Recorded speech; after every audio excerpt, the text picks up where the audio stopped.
সেখানে শুধু কেন কলেজ ইউনিভার্সিটির ছাত্ররা বাধা দিবে, সেখানে মাদ্রাসার ছাত্ররা থাকবে না কেন? এরা আসবে না কেন? এই দায়িত্ব তাদের ছিল, এই কাজটা তো তাদের। এই সমাজকে পরিবর্তন করার দায়িত্ব তাদের, আলেমদের, তোলাবাদের। কেন আসছে না? কেন আসতে পারতেছে না? নিশ্চয়ই কোন এক জায়গায় গলত আছে, নিশ্চয়ই কোন এক জায়গায় ভুল আছে।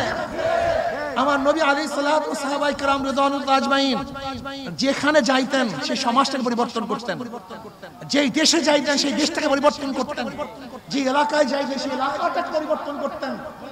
অথচ আমরা এলাকায় যাই, এলাকার কেউ আমাকে চিনি না। বহুত বড় বুজুর্গ আপনি, আমরা সাতার বুজুর্গ। যদি আপনি কম নিয়ে চিন্তা না করেন, জাতি নিয়ে চিন্তা না করেন, ফালাউলা নাফারা মিন কুল্লি ফিরকাতিন মিনহুম তাইফাতুন লিয়াতাফাক্কাহু ফিদ-দীন ওয়া লিয়ুনযিরু কওমাহুম ইযা রাজাউ ইলাইহিম